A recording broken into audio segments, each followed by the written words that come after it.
आप सभी को नमस्कार और आप सभी का बहुत धन्यवाद जो आज इस महत्वपूर्ण प्रेस वार्ता में, प्रेस कॉन्फ्रेंस में आप भाग ले रहे हैं। गंभीर प्रेस कॉन्फ्रेंस है और दुखद प्रेस कॉन्फ्रेंस है। काश कि ये प्रेस कॉन्फ्रेंस हमें नहीं करना पड़ता। जिस प्रकार से कल कर्नाटक के बेंगलुरु में चिन्नास्वामी स्टेडियम में 11 लोगों की मृत्यु हुई है स्टैम्पीड में, यह न केवल कर्नाटक के लिए बल्कि पूरे भारतवर्ष के लिए एक बहुत ही दुखद घटना है। माननीय प्रधानमंत्री जी ने, सभी ने इसके लिए दुख जताया है। आज भारतीय जनता पार्टी भी जिस प्रकार से 11 बेगुनाह जाने गंवाई है कर्नाटक ने स्टैम्पीड में, हम भी शोक जताते हैं और ईश्वर से प्रार्थना करते हैं कि उनके परिवारजनों को ईश्वर धैर्य दे, उनके परिवारजनों को ईश्वर शक्ति दे और उन्हें दिवंगत आत्माओं को अपने पास रखे। मगर कुछ गंभीर सवाल है जो आज उठते हैं। चिन्नास्वामी स्टेडियम में जो हुआ है, क्या वह मात्र एक एक्सीडेंट था? Was it just an accident or was it a manufactured stampede? मैं कहूंगा कर्नाटक के बेंगलुरु में जो हुआ है, it was a government manufactured stampede. And look at the audacity of the chief minister. Chief minister Siddaramaiah कहते हैं ऐसे स्टैम्पीड तो बाकी जगहों में होते रहते हैं। He is trying to normalize a stampede in which 11 innocent lives, 11 valuable lives have been lost. Kannadigas are not going to forgive the chief minister and the deputy chief minister. ये chief minister और deputy chief minister की आपस की लड़ाई के कारण, दोनों के बीच अनबन के कारण 11 जाने गई है।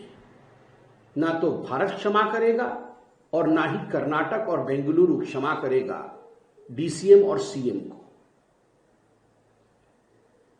बहुत सारे प्रश्न उपजते हैं। खुद डीसीएम डीके शिवकुमार ये कह रहे हैं कि चिन्नास्वामी स्टेडियम की कैपेसिटी मात्र 35,000 है और 3 लाख लोग वहां मौजूद थे।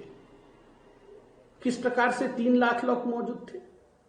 अगर 35,000 ही कैपेसिटी है स्टेडियम की, तो आपकी विक्ट्री मार्च में 3 लाख लोगों को आपने अलाउ क्यों किया?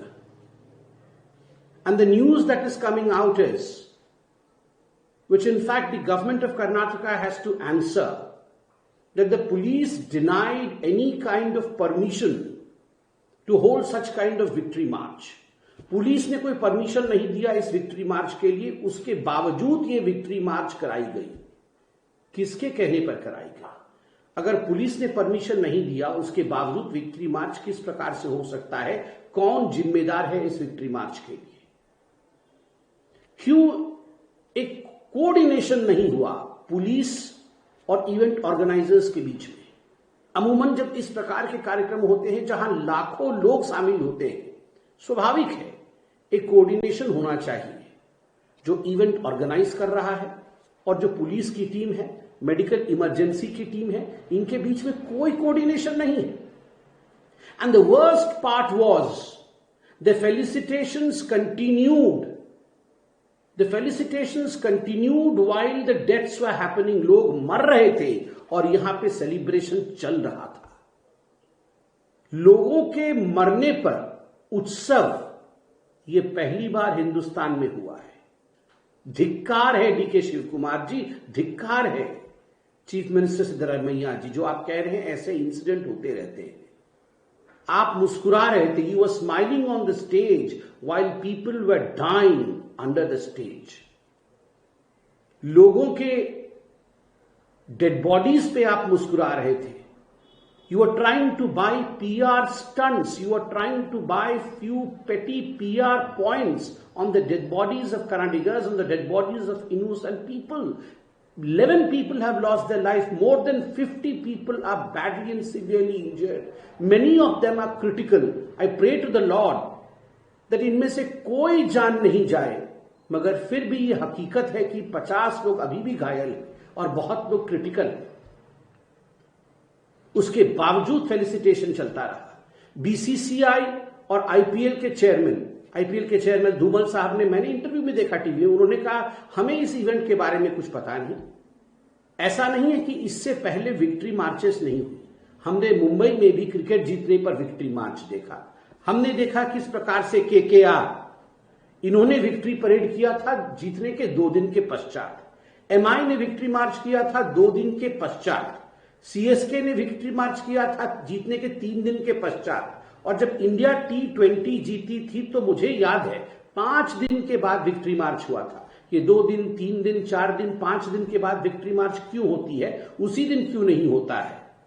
क्योंकि ये 3, 4, 5 दिन में ऑर्गेनाइज तरीके से कितने लाखों लोग आएंगे। In fact cricket is a religion in India. Cricket fans सड़क पे उतरेंगे, ये हर कोई जानता है। तो स्वाभाविक रूप से ये पूरी तरह से अरेंजमेंट के साथ उतरना चाहिए। But in Karnataka, just because DK Shivakumar and Siddaramaiah wanted photo ops, 12 घंटे के अंदर आपने ये पूरा का पूरा आयोजन किया। 12 घंटे के अंदर आपने बाध्य किया विक्ट्री मार्च के लिए, और नतीजा रहा 11 लोगों की मृत्यु और 50 से अधिक लोग आज गंभीर रूप से घायल हैं। अल्लू अर्जुन एक अभिनेता है, स्टैम्पीड हुआ था, अल्लू अर्जुन गिरफ्तार हुए थे। क्या अल्लू अर्जुन की गिरफ्तारी जिस कर्नाटक सरकार ने कराया था, उसी आधार पर, on the same principle as to why Allu Arjun was arrested, on the same principle, will Mr. D.K. Shiv Kumar and Mr. Siddaramaiah be arrested? और हाथी के दांत दिखाने के कुछ और खाने के कुछ और होंगे। You will have a set of rules for common people and other people, and you will have a different set of rules for your own politicians. आज मैं कुछ सवाल पूछना चाहता हूं। सवाल है कि किस मुंह से सिद्धरमैया जी ने कहा कि such incidents keep on happening? क्या सिद्धरमैया जी रिजाइन करेंगे? डीसीएम, डेप्यूटी चीफ मिनिस्टर, ने ब्लेम किया है कि क्राउड्स अधिक थी और क्राउड्स के कारण ऐसा हुआ। एक वीडियो ये आ रहा है कि एक व्यक्ति उनके और कैमरे के बीच में आ गया तो डीके शिव कुमार उसे धक्का मार रहे हैं, गर्दन से पकड़कर उसे धक्का मार रहे हैं। The more important factor was the camera and DK Shivakumar, उनके बीच में कोई आना नहीं चाहिए। Importance was not crowd management, importance was his PR stunt.